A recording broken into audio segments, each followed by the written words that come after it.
line available today? I would say he's down today. What a performance. And obviously, Shohei was kind of dealing with the cramping last night. Is that something that you expect to sort of keep a closer eye on him, especially as he's pitching tonight, or is there anything that changes with his workload, just considering how long last night's game lasted? Yeah, I think with Shohei, feels good today. I think it's one of those we're just going to read and react. No expectations, just kind of see how he feels, how he looks, and then go from there. And obviously, last night was taxing on both clubs' pens, but it's kind of an all hands on deck situation. You kind of figure out who's available and who feels good enough to pitch tonight. Fifth row on your right, Jack. Dave, how close did you get to having to use a position player on the mound last night? If Roki or if Yamamoto couldn't have taken the ball in the 19th, it was probably going to be Miguel Rojas. So that's kind of where we were at. Blake Snell just threw a bullpen earlier yesterday, and then Shohei dealing with the cramps that night, last night, wasn't going to pitch, and so it was one of those, it was either Yamamoto or Miguel Rojas in a World Series game. And you guys use a lot of pitchers over the course of each season. To see somebody like Will, who's kind of in that depth group, not only kind of perform like that, but sacrifice and give so much to the team. Like, what does that tell you about him, and kind of what has your relationship been with him, over the years? He's coming back and forth, and just kind of what you had learned about him even before last night. Will Klein? Yeah. Yeah, great young man. He has been with a couple of different organizations.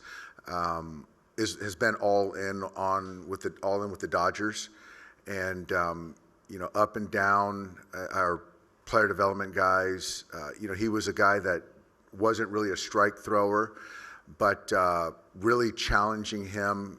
Here at the big league level, I think our coaches have done a fantastic job of cleaning at the delivery, challenging him to be in the hitting zone, working on a slider, and great young man. And it's one of those things that you don't really know until you throw somebody in the fire and see how they respond. And so it was just really good to see, how he responded last night. Third row on your right, Rowan. Dave, I'm just curious, as the adrenaline of last night kind of wears off, how quickly are you able to actually go to sleep when you wake up today? Is there an extra cup of coffee? Like, how do you kind of bounce back from something like that? I think everyone's certainly different. I took a little sleep aid to get off my high and woke up with clarity, freshness, and excited to go tonight. Go to Ron in the second row. After watching how last night played out, would you ever want them to consider the ghost runner in postseason? No. I think that it's baseball in its truest form, and part of winning a 7-game series is, if there are games like that, then to have to, go through the battle of attrition with pitching. It's hard once you get into the extra innings to not play for one swing, which you saw both teams certainly doing. That's a strategy in itself. We had our chance, a couple chances, and couldn't come through. So I do like the way it is, and also for the regular season, the way it's structured. And after watching also last night with Blake, in the future, would you think twice about maybe holding off the off-day bullpens just in case you need some guy in reserve? No. There's also, you can't plan for 18 innings, and you got to plan for what's certain, and his start is certain. Go to Sonia, the fourth row on your left. Dave, when you're managing the bullpen tonight, how much do you have to take into account, Game 5 tomorrow, and how does that affect some of the guys whose pitch counts got a little higher yesterday? I think it's, managing a plus game, managing a lower leverage game, how I decide to do it. It's all kind of contingent on who's available. But, if we have a chance to win tonight, we're going to put the best guys capable to do that and pick up the pieces. And Tommy Edman, finished yesterday in center field. How much of an option is he out there for you?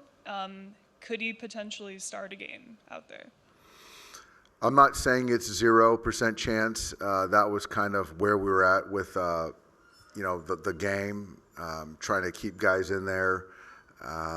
But yeah, it's certainly a possibility, and obviously it's kind of heading towards Andy. But I did think that Andy still took some good at bats. I really do, and it's just he's having a hard time having anything to show for it. But the defense is still good, and I just still feel the fight, the compete, and when he gets good pitches, he's just got to find a way to finish it. But I'm not there yet.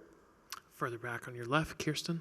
Dave, the last 2 years we've learned so much about Shohei Ohtani, and this year I know you've talked about how just who he is as the DH and who he is as the pitcher. Last night when you guys went and checked on him, just kind of managing that cramping, what do you learn about a guy like him on the stage like this when he wants to stay out there, and also understanding that he is going to be today's starter, and how have you learned just kind of managing him in these moments?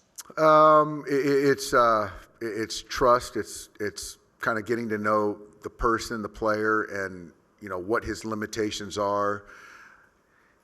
He was not going to come out of the game at that point, but if later on in the game, if there was a run scoring situation, I potentially would have taken him out, but I didn't want to just kind of take him out of the game for fear that his spot was going to come up again, which it ended up coming up 3 or 4 times. But yeah, he's in great shape, very well conditioned. I expect him to be ready for today, and this guy is a different kind of athlete and a different brain. Bill, up front on your left. Yeah, Dave, if we told you a month ago that you would have been considering the idea of putting a position player in to pitch in a tied World Series game, would you have assumed that you were under the influence of one of those sleep aids? Absolutely, Bill. Yes, I would have thought I was under the influence of something, for sure. And Will Smith caught all 18 innings last night. What'd you think of that effort? How much consideration did you give to A, pulling him last night, or B, not starting him today? So I texted him this morning and said, how do you feel? He said he felt great, which I would expect that. I was trying to hold as long as I could because I felt, again, certainly when we got to the end over there with their pen, they were just left-handed pitchers, and they were going to run Lauer. So to have him in there, potentially we still needed to find a way to score. But if there was a situation where I needed to run for him, I had a couple guys ready, and Ben was ready. But I was trying to hold on to him as long as I could. JP? And just to follow up on that, do you have any degree of concern with his hand, and is that something that you're watching and seeing how he responds to? No, I haven't heard anything about his hand in a couple weeks, so I'm sure it's not 100%. But yeah, yesterday's 18 innings was certainly incredible, and so that's something I'm probably going to keep more of an eye on than the hand. Far back on your right, Dave. Hi. For casual or international viewers even, how would you convey the mental and physical challenges of what Shohei Ohtani is achieving on a regular basis? Yeah, I don't think I don't have a good answer. I can try in the sense of you're talking about two people, I guess 2 people in one, who have to realize crazy expectations, probably unattainable for a person, and to be in one, and then to kind of have the body and mind work together to perform at the highest level with all eyes on him. And so I just don't think there's a comparable if you're talking about one human being. Far back on your right, Jesse. Dave, put yourself in Mookie's shoes. What's it like, do you think, for him? Is it different when the guy ahead of him gets intentionally walked that often compared to just getting on base through a single? Like, what's his mindset, you think, with these opportunities after Shohei walks?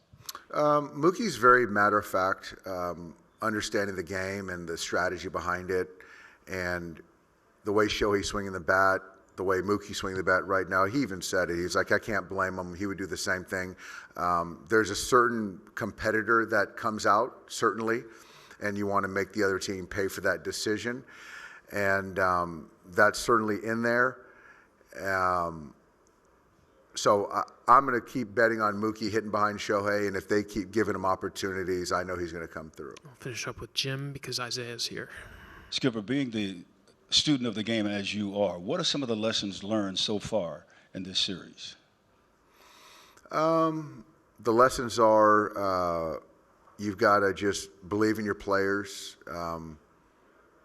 you know, hope that they're prepared and going to perform well in big spots. And I guess you don't know what you don't until you know. And, you know, Henriquez, Robleski, Will Klein, you know, Will Smith catching 18 innings. There's just a lot of things that until guys get in the fire, you don't know about a guy. So it was just really good to see. And so that's probably a takeaway. All right, Doc. Thank you so much. Thanks, guys. Appreciate it.